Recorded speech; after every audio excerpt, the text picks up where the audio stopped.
Je suis Nathalie Chazalette, je suis architecte à la direction des constructions publiques et architecture de la ville de Paris, au sein d'une petite équipe qui s'appelle la Passerelle Transition écologique. Et je suis maître d'œuvre interne avec ma collègue Delphine Paillard du projet de la petite fabrique d'Ivry-le-Vassor. Alors là, on a parlé des enjeux généraux. Là, on va faire un focus sur un micro-projet. Alors, pour commencer, je vous propose de regarder une petite vidéo de 3 minutes qui explique la démarche et puis on se reparle après. En 1969, c'est le top départ du chantier du quartier des Olympiades, un manifeste de la construction en béton. Juste là, en face de nos bureaux. 50 ans plus tard, on se demande comment éviter la catastrophe climatique et préserver nos ressources. À Paris, le secteur de la construction, c'est 9,5 millions de tonnes de déchets par an et 20% des émissions de gaz à effet de serre. Le plan climat nous a donné un cap. Ville neutre en carbone en 2050. Maintenant, chacun sa part. C'est à nous, acteurs de la construction, de trouver le chemin pour y arriver. Ou plutôt les chemins, car il en faudra plusieurs. Plein. Pour passer d'une logique où on teste des solutions qu'on trouve intéressantes à une logique systémique permanente pour toutes nos politiques. C'est ça l'enjeu principal qui nous permettra d'entrer pleinement dans la transition écologique et solidaire. En France, des écoles qui stockent du CO2, ça existe. Une construction en carton recyclé, des entreprises d'insertion à la pointe et en circuit court. Une école qui consomme moins qu'elle ne produit et chauffe le quartier. Des usagers motivés pour changer leurs habitudes. Des formations pour savoir bien construire en paille, en bois, en carton, en 100% biosourcé. Ce qui s'appelle maintenant de l'éco-construction, mais qui est pour nous de la construction normale avec du bois, de la paille, de la terre, tout un tas de matériaux naturels. Des logiciels pour optimiser la conception avec le cycle de vie, des fondations zéro béton, des panneaux aérovoltaïques qui rafraîchissent les bâtiments. Tout ça, ça existe. On peut faire des bâtiments de très grande taille, même en bois, pour le même prix que le béton. Alors on s'est lancé. Depuis septembre, on planche sur un projet pilote avec une chaîne de volontaires au sein de la ville, mais également avec les pionniers de l'éco-construction. Ça permet d'associer à la fois de l'économie, qui est de la vie d'entreprise tout à fait classique, du social dans le fait d'accompagner des gens et de les faire grandir dans leur vie. Tout ça, en plus, en maillant avec de l'écologie au quotidien. Sans oublier les ateliers avec l'équipe pédagogique et les élèves. On coche toutes les cases, si on peut dire, à travers un projet de ce type-là. Ça renseigne la façon dont on pourra construire les politiques publiques demain, quelles qu'elles soient. On va réunir tout ça dans la petite fabrique. Un bâtiment neuf pour l'école d'Ivry-le-Vassor avec 2 bibliothèques et une salle de classe, ici, au pied des tours du 13e. La bonne nouvelle, c'est que tout ce qu'on va tester à la petite fabrique sera reproductible, conforme aux normes et aux règlements, pas plus cher, et en partenariat avec tous ceux qu'on a rencontrés, pour que tout le monde y aille, ensemble, en même temps. Ce projet, je ne doute pas une seconde qu'il nous aide à rédiger nos cahiers des charges des opérations à venir. Alors construire autrement à Paris, cap ou pas cap?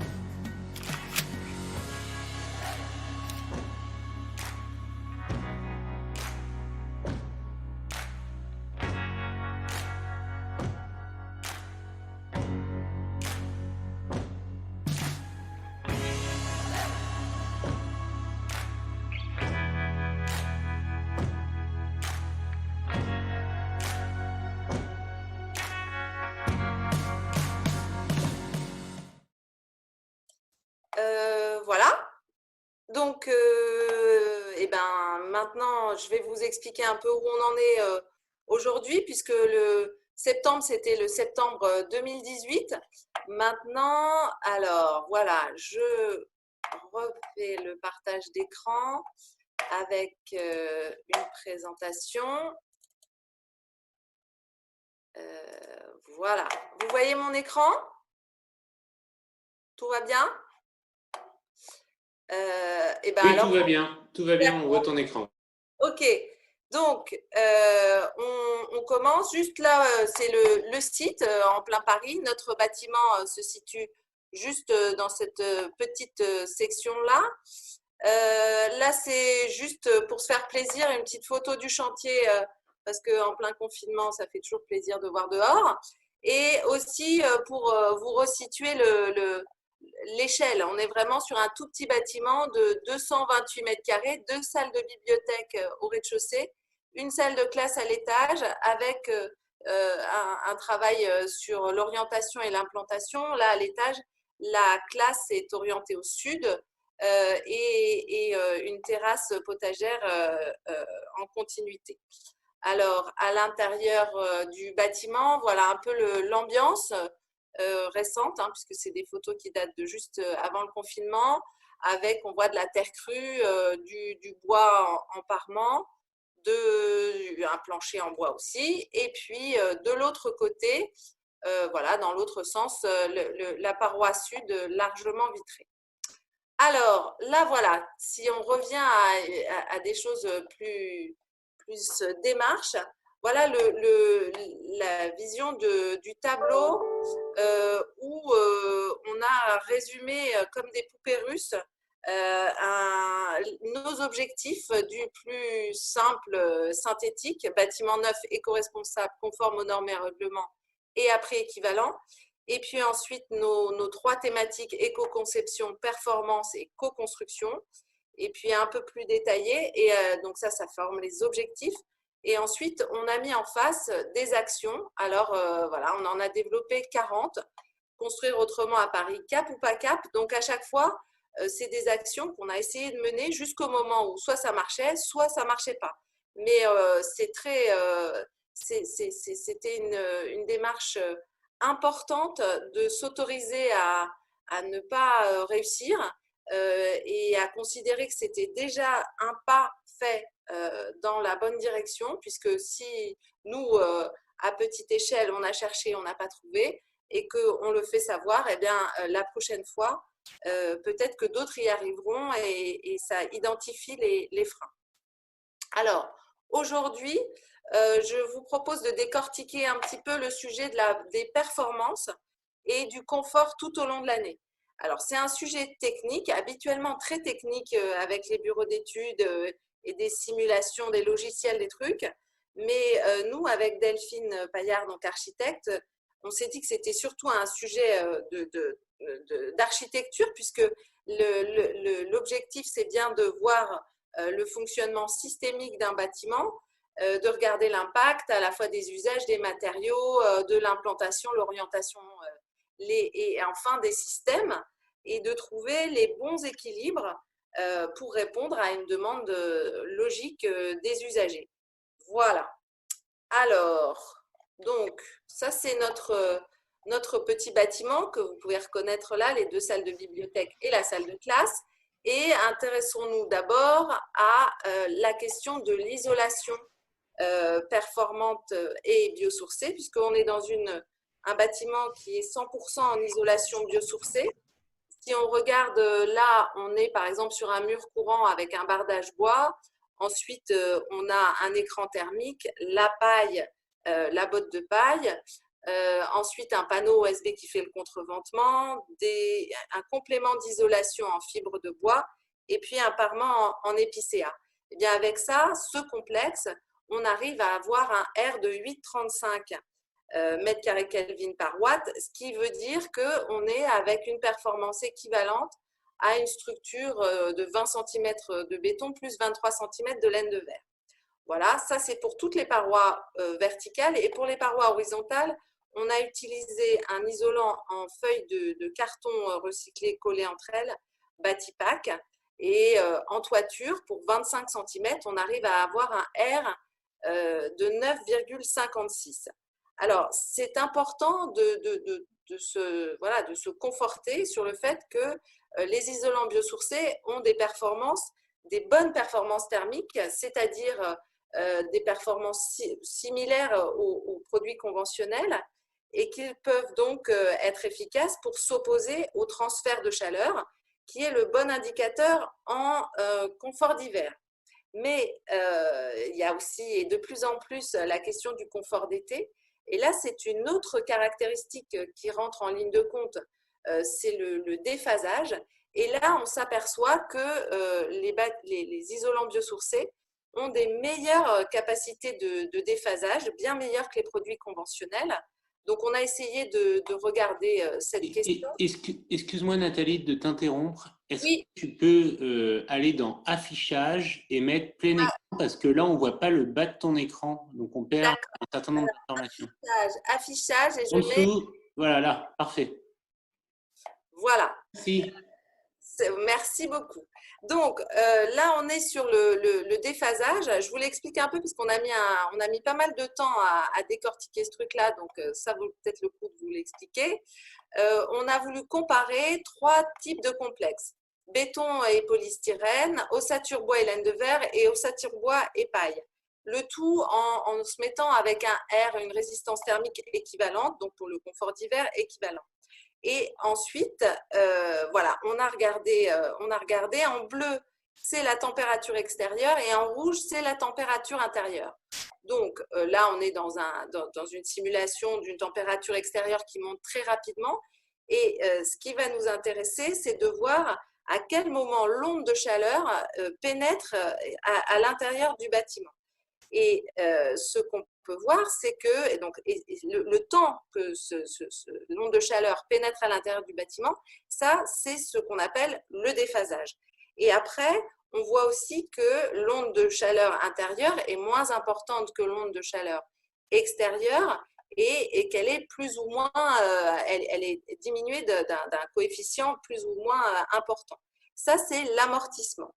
Et donc, dans les 2 cas, nous avons pu faire les simulations avec notre bureau d'études Manexi, que l'option du bois et biosourcé permet d'avoir un temps de déphasage qui est autour de 12 heures et un amortissement qui est important. Ce qui veut dire que si on se dit qu'à 14 heures, le soleil tape très fort sur la paroi, eh bien, la chaleur aura pénétré à l'intérieur du bâtiment à 2 heures du matin.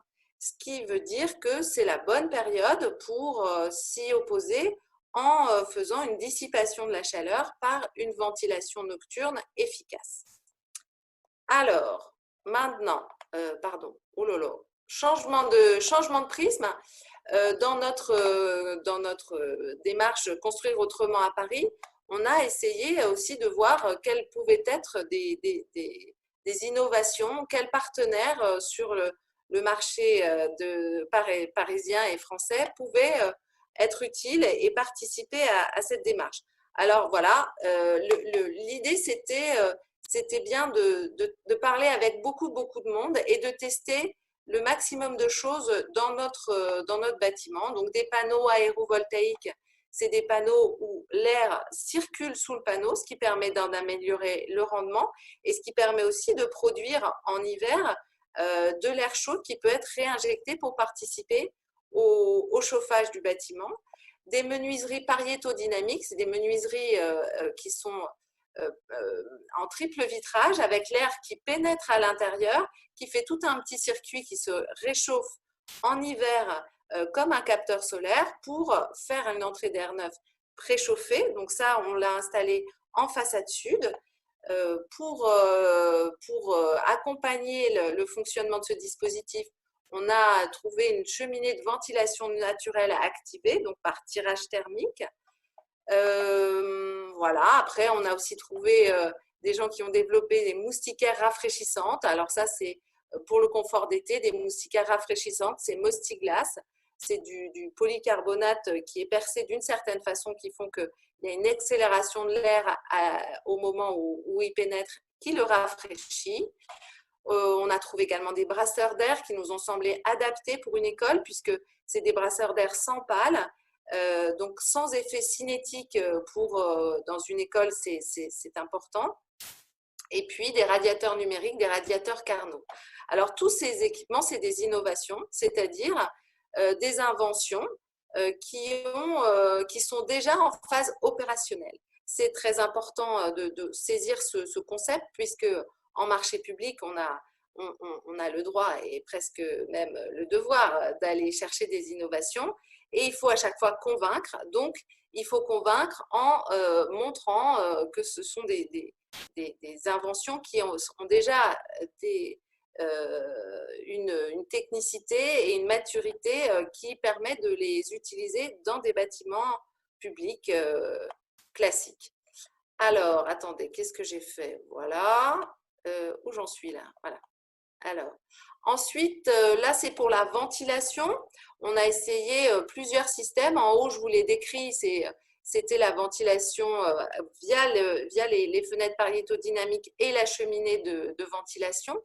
Tandis qu'au rez-de-chaussée, on a testé un autre dispositif qui sont des caissons de CTA double flux décentralisés. C'est aussi ce qui a été utilisé par Enertech dans leurs locaux. Donc, le principe, c'est d'avoir un caisson directement en façade, ce qui évite les gaines et ce qui peut diminuer par 5 la puissance du ventilateur nécessaire. Voilà, donc on va voir l'efficacité de ce dispositif qui permet aussi d'avoir une gestion pièce par pièce, ce qui est très appréciable dans une école où les usages peuvent varier en fonction des heures et des pièces. Là, alors, voilà une planche telle qu'on a pu essayer de la mettre dans notre tête. Je vous propose juste de regarder, on la mettra, elles sont accessibles, hein, mais je vous propose juste de regarder le petit schéma qui est en haut, qui a été notre guide. Donc, notre guide, c'est-à-dire, eh bien, en hiver, l'objectif, c'est de capter les apports solaires, donc les capter avec des menuiseries performantes, notamment les pariétodynamiques et nos panneaux aérovoltaïques. C'est ensuite de conserver, c'est-à-dire éviter les fuites avec une bonne étanchéité et une bonne isolation de l'enveloppe. Ensuite, c'est stocker dans des matériaux qui ont une forte inertie, par exemple les briques de terre crue que nous avons mises à l'intérieur en contreparoi dans les bibliothèques. Et enfin, compenser avec des apports passifs comme l'énergie humaine, l'éclairage et les équipements. Et puis, en dernier lieu, les équipements actifs que sont le chauffage et la ventilation. Donc, on le voit bien, le sujet des équipements techniques arrive vraiment très loin dans la stratégie. Et avant, il y a un certain nombre d'éléments qu'il faut avoir mis en œuvre pour que ça puisse être efficace. Alors, la stratégie en été, je vous propose encore de regarder juste le petit schéma qui est notre guide. Donc, l'idée, c'est de protéger par des protections solaires, bien sûr, sur les menuiseries, mais aussi par des ombrages qui font arborés, et puis par des traitements de la cour en végétation. Ensuite, c'est d'éviter l'entrée de chaleur, on l'a vu, avec des matériaux qui ont un bon déphasage et un bon amortissement. Ensuite, c'est minimiser avec des matériaux à forte inertie comme la terre crue et aussi les brasseurs d'air qui diminuent la température ressentie jusqu'à 4 degrés pour les usagers. Et puis, en dernier lieu, dissiper par des systèmes de surventilation nocturne adaptés donc, au bâtiment, puisque c'est l'heure où on peut faire baisser de façon sensible la température. Excuse-moi Nathalie, est-ce qu'on peut se donner une minute pour conclure parce qu'après sinon voilà, ça y est. la table ronde. Donc la conclusion, c'est aussi que voilà, le calcul RT, on a essayé pour voir les performances. Donc en RT, on est en CEP négatif, ça veut dire qu'on produit plus que les usages RT du bâtiment. Et en calcul E plus C-, voilà, là, on est E3, presque 4, mais on n'y est pas tout à fait. Il nous manque 6 mètres carrés de panneaux solaires qu'on ne pouvait pas installer sur notre tout petit bâtiment. Voilà, et ben j'ai terminé. C'était une illustration de la démarche. Et c'est une démarche que nous avons fait vraiment en collaboration avec l'entreprise, avec les bureaux d'études et avec avec aussi des mécènes. Je cite seulement Engie sur la question des performances, puisqu'ils sont venus en mécénat de compétences pour installer prochainement les panneaux aérovoltaïques et la cheminée de ventilation naturelle. Voilà. Merci beaucoup Nathalie. Est-ce que l'école sera visitable? Alors, oui, alors pendant le chantier, on a fait des visites tous les vendredis. Donc, voilà. On a un site internet avec tous les éléments que je vous ai présentés, puis plein d'autres. Voilà. Et après, on va essayer d'organiser avec l'école, en dehors des temps d'ouverture de l'école, des visites avec des QR codes sur tous les éléments pour pouvoir télécharger les détails. Mais ils sont de toute façon d'ores et déjà sur le site. Super. Merci beaucoup. Donc, on a jusqu'au mois de septembre pour pouvoir visiter l'école. Non, après, on a vraiment travaillé en collaboration avec le groupe scolaire, les équipes pédagogiques. Et je pense qu'après, une fois que le bâtiment sera en activité, ce sera intéressant de voir si les usagers sont contents. Et puis, l'école actuellement ne fonctionne pas le samedi, par exemple. Voilà, on essaiera de trouver des créneaux pour des visites. Merci. On répondra aux questions après. Isabelle, est-ce que tu peux prendre la main? Et est-ce que je peux te demander la faveur de tenir en 10 minutes pour qu'on n'empiète pas trop sur la table ronde qui suivra ta présentation, s'il te plaît? Bonjour à tous. Oui. Est-ce que tu peux partager ton... Oui, voilà. Et partage... Alors, faudrait que je te... Partager. Voilà. Voilà, parfait. Merci. Super. Donc, bonjour à tous, je suis Isabelle Ardin. Donc, moi, je travaille à la direction du logement et de l'habitat. C'est une direction confrère à celle de Nathalie. Et parmi nos missions, en fait, nous gérons les bâtiments qui nous sont confiés. Et à ce titre, nous assurons la maîtrise d'ouvrage, de travaux d'entretien, de gestion du patrimoine privé et intercalaire. C'est environ 550 adresses. Et ça comprend des logements, des bureaux, des activités culturelles, des activités tertiaires et des activités économiques. Et nous sommes également prestataires de services pour les opérations de démolition et des constructions. Donc là, je vais vous présenter une de nos opérations, la réhabilitation de la maison des canaux, maison des économies solidaires et innovantes, qui est une opération que nous allons mener en 2 temps et qui est une opération exemplaire en économie circulaire et qui correspond à des missions low-tech de Sciences Po. Comment? Voilà, je vais être un peu trop vite. Les canaux, donc qui se situent 6 quais de Seine. Nous avons en fait mis à disposition de l'association Les Canaux, un ancien bâtiment administratif qui était inoccupé depuis quelques années. Alors, cette association, vous avez plus d'informations sur le site http://lescanaux.com. C'est une association qui soutient les acteurs des économies solidaires et innovantes en France et à l'international et qui sont engagés pour la solidarité et la planète. Cette association, vous trouverez toutes les informations dessus sur le site internet. Et juste pour votre information, ils viennent de lancer depuis la semaine dernière un MOOC qui s'appelle MOOC Les Canaux, économie circulaire appliquée, et qui permettent d'illustrer également des exemples de low-tech. Alors, cette réhabilitation, elle s'est réalisée en 2 phases. D'abord, une première phase en 2017 pour répondre à la volonté politique de pouvoir ouvrir cette association le plus rapidement possible. Elle a consisté en la rénovation, l'aménagement et l'agencement du premier et deuxième étage, environ 400 mètres carrés, pour un montant d'environ 550 000 € hors taxes. La maîtrise d'œuvre était assurée en interne, donc par les équipes de la direction du logement et de l'habitat, le bureau de la conduite d'opération. Nous sommes fait assister d'un assistant maîtrise d'ouvrage, un collectif pluridisciplinaire d'architectes et scénographes, IPATAN, IPH, OHU, et les travaux ont été réalisés par le titulaire de notre accord cadre, tout corps d'État. La phase 2, donc 2019-2021, consiste en fait à la réhabilitation du rez-de-chaussée et du sous-sol, soit 450 mètres carrés. Dans le cadre de ce projet, nous travaillons sur la refonte du système de chauffage, puisque c'est un chauffage aujourd'hui au fioul, l'amélioration de la performance énergétique de l'ensemble de l'enveloppe et la création d'une terrasse, puisqu'aujourd'hui, seules des terrasses éphémères pour l'été sont ouvertes pour accueillir les événements. Le marché de conception-réalisation a été passé durant l'année 2019 et il a été attribué à un groupement d'entreprises dont le mandataire est Grand 8.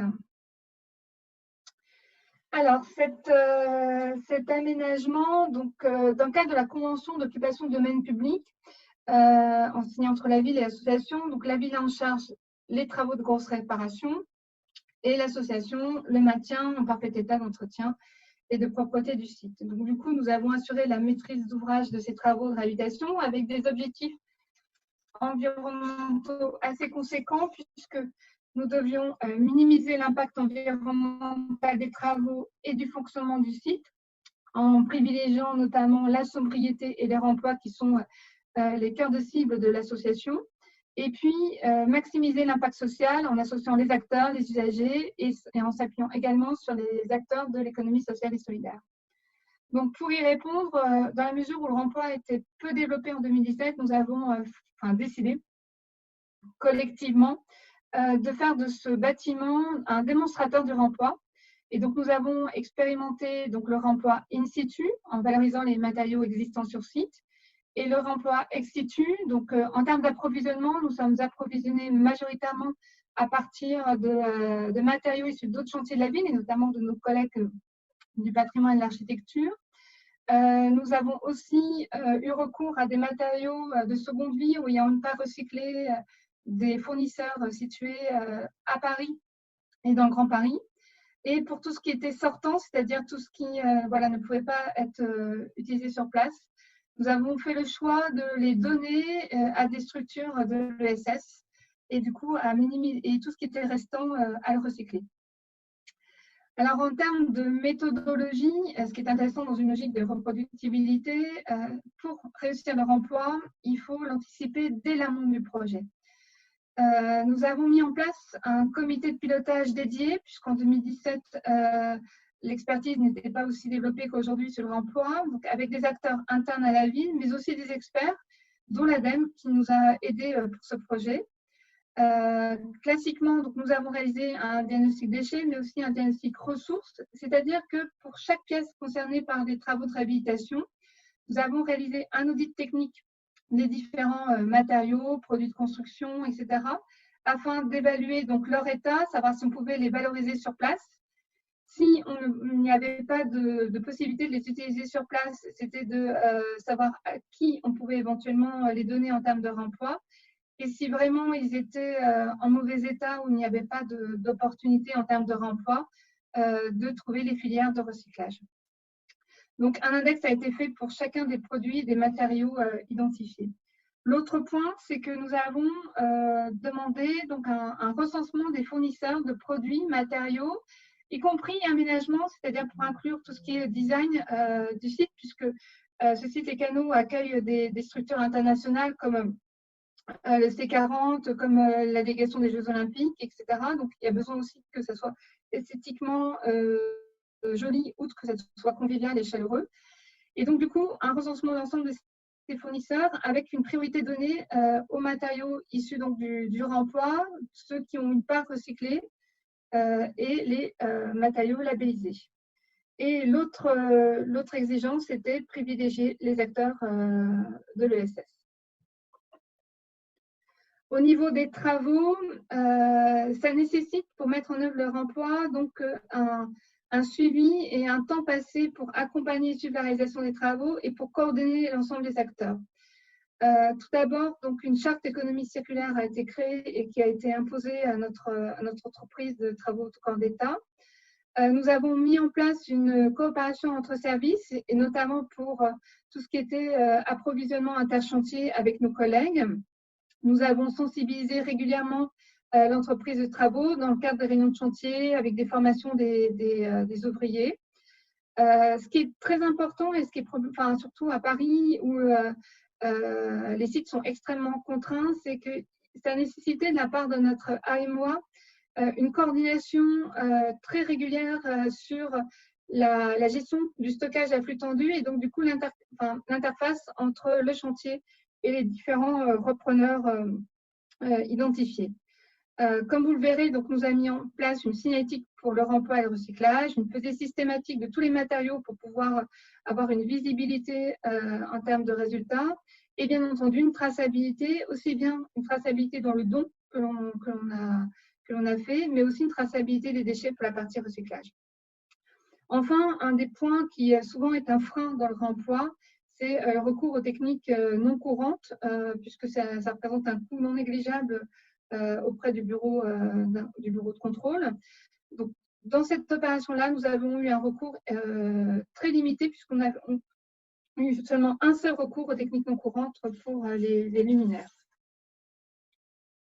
Alors, tac, voilà. Donc, un exemple concret de ce qu'on a mis en place en termes d'organisation visuelle. Donc, une signalétique dans laquelle, pour chaque repreneur identifié en termes de remploi, donc, avait son code couleur, donc le rouge, par exemple, la réserve des arts.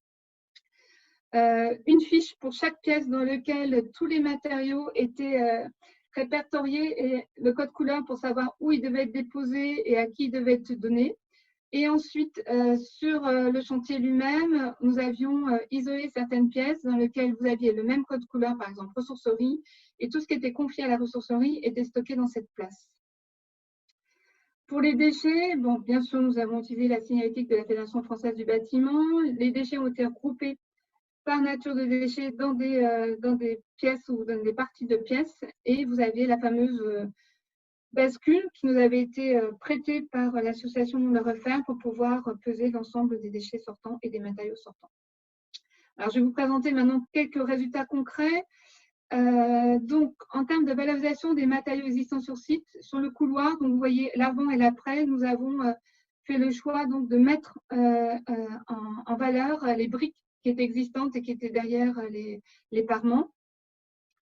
Là, vous voyez un autre exemple, on a mis en valeur la pierre qui était elle aussi recouverte avec une ouverture. Autre exemple de valorisation de l'existant, donc les ateliers de la ville donc, ont retravaillé les mobiliers existants pour les adapter, les mettre sur mesure par rapport à l'aménagement. Donc là, vous avez un exemple de la bibliothèque qui a été retravaillée. Vous avez la deuxième, voilà, la nouvelle forme de cette bibliothèque. En interchantier, nous avons récupéré des bureaux comme celui du musée Carnavalet, des lavabos, enfin tout ce qui était sanitaire pour équiper donc le bâtiment. Au niveau des produits issus du remploi, il y a une part recyclée. Comme je vous l'ai dit, donc nous avons fait un recensement de l'écosystème des acteurs qui pouvaient nous fournir en matériaux issus du remploi où il y a une part recyclée. Donc là, vous avez quelques exemples comme la patère à travers fil. Au maximum, en fait, eux, ils utilisent les chutes de production industrielle pour fabriquer leurs projets. Donc, vous avez l'exemple de la table et vous avez l'exemple des chaises avec des variations de couleurs. Les luminaires de Junior Fritz Jacquet, pour lequel, en fait, donc ces luminaires sont en papier sulfurisé. Et là, nous avons eu recours, en fait, à un index pour pouvoir les mettre en œuvre sur ce chantier. Bon, ben, une déclaration SPIN du collectif Premis & Co et les moquettes Watercolor Dutch que vous connaissez. Tout ce qui n'était pas issu du remploi, nous avons fait le choix dans cette logique de minimiser l'impact environnemental, de recourir à des produits biosourcés ou écolabellisés. Donc là, vous voyez une photo de la terrasse du deuxième étage où les dalles donc, ont été en forêt de bois éco-générée. L'isolation classique, donc matériaux composites, chanvre, lin, coton. Et nous avons, les peintures étaient des peintures naturelles labellisées. Autre point qui est important pour nous dans cette opération de sobriété de la matière, donc nous avons par exemple utilisé une bâche coton réutilisable sur d'autres chantiers, dont vous avez l'exemple pour éviter le polyane. Et les choix des mobiliers, par exemple, étaient des mobiliers adaptables et modulables en fonction des configurations des différentes salles de réunion. Et là, vous avez un exemple des deux configurations qui peuvent être proposées, mais il y en a d'autres aussi, des tables modulables d'extramuros.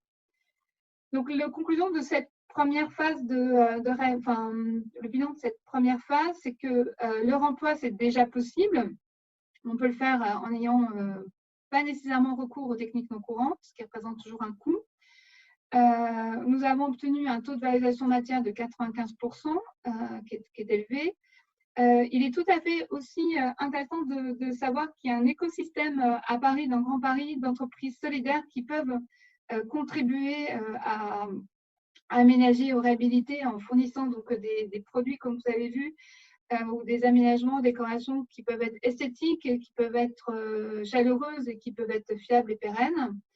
Sur le plan économique, donc le bilan était satisfaisant puisqu'on n'a pas identifié de surcoût par rapport à une opération classique que nous menons. Néanmoins, nous avons passé beaucoup de temps d'ingénierie en interne qui n'est pas comptabilisé dans ce bilan.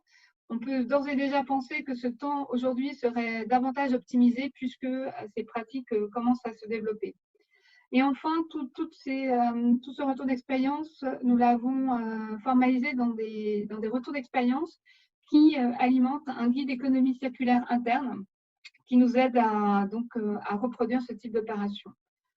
Voilà. Pour information, nous avons eu le prix territorial de bronze de Territoria. La deuxième phase, qui est la phase 2019-2021, qui du coup comprend la réhabilitation du rez-de-chaussée, du sous-sol, la refonte du chauffage et l'amélioration de la performance énergétique et la création d'une terrasse. Nous avons fait le choix pour cette opération de mettre un accent encore plus important sur l'économie circulaire dans ce marché de conception-réalisation. Le guide d'économie circulaire dont je vous ai parlé, qui en fait s'appuie sur toute la veille technique et réglementaire et nos retours d'expérience, est une pièce contractuelle du programme. Beaucoup de parties du programme y font référence et il nous guidera pour l'ensemble des décisions sur tout le long du chantier.